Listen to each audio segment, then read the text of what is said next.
Bonjour, bienvenue sur Bildung et Culture. Dans le cadre de la série 101 livres pour se former une âme, nous proposons ici le texte de Henri Maldinet, L'esthétique des rythmes. Il s'agit d'un livre de philosophie esthétique composé de 5 parties. Le thème principal en est le rythme comme principe de l'esthétique. Les thèmes annexes en sont l'image, la forme, l'apparaître et le style. Contexte historique. Dans la France des années 1970, les professeurs de philosophie jouissaient encore d'un certain prestige. Les livres les plus remarquables de Henri Maldinet ne traitaient pas de politique directement, tout du moins.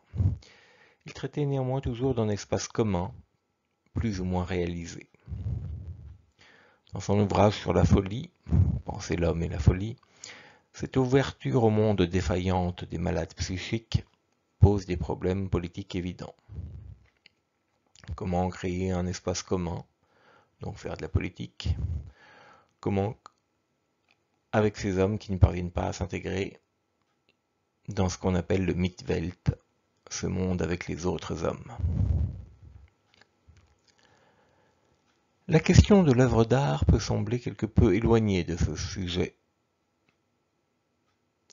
mais elle rejoint les préoccupations du même ordre cependant. Maldinet, au milieu des années 1970, ne commentait pas la médiocrité politique des gaullistes ou des VGE à venir. En posant la question de l'art, il posait la question de fond du monde contemporain. Comment parvenir à fonder un monde commun à partir d'une esthétique prise dans les deux sens du mot, à la fois une théorie du beau et à la fois un témoignage de l'assise sensible de l'ouverture au monde de l'homme. La réponse qu'il donna fut l'esthétique en son fond et rythme. Pourquoi lire ce livre aujourd'hui? Ce que nous appelons livre n'est en réalité que le chapitre d'un ouvrage plus vaste intitulé Regard, parole, espace. Cet ouvrage mérite naturellement d'être lu dans son ensemble et il traite dans les autres chapitres également souvent du problème de l'esthétique. Ce qui nous a poussé à isoler ce chapitre du livre est qu'il est d'abord autonome. Il n'est pas nécessaire de lire les autres parties de l'œuvre pour le comprendre.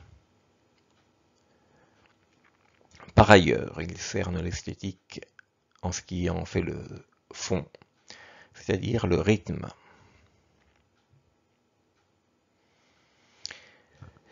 Il y a toujours eu une suspicion des hommes et des philosophes à l'égard du sensible. L'argument des sens trompeurs, repris notamment par René Descartes, mais dont l'origine fut probablement d'abord celle des sceptiques, l'argument violent de Platon à l'égard des artistes qu'il faudrait chasser de la cité, ne faisait que reprendre une sorte de réflexe inaugural du sens commun. On se méfie de ce qui est esthétique, à tous les sens du terme.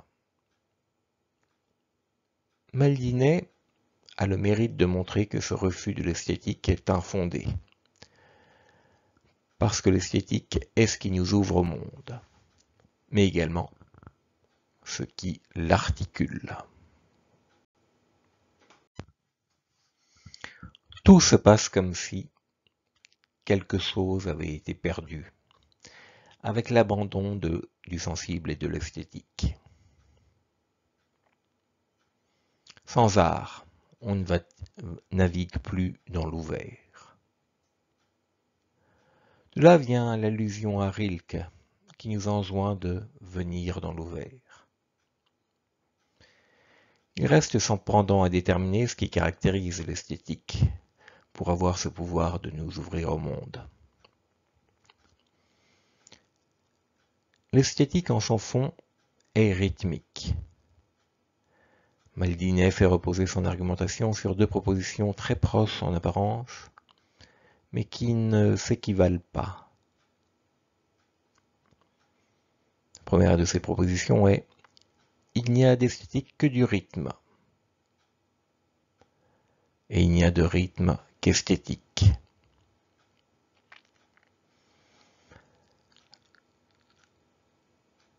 Qui est la seconde proposition. Maldinet souligne que dans la seconde proposition, esthétique est à comprendre au sens sensible.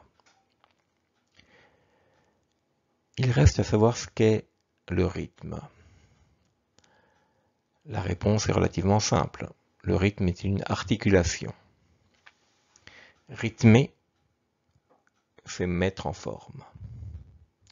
La seule question est de savoir ce qu'il s'agit de mettre en forme et comment.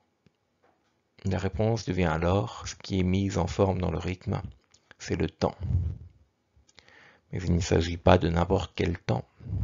Il s'agit ici du temps impliqué.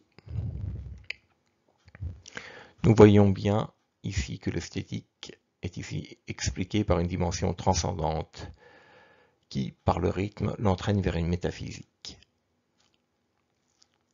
Maldinet affirme que le rythme d'une forme est l'articulation de son temps impliqué. Le temps impliqué s'oppose au temps expliqué.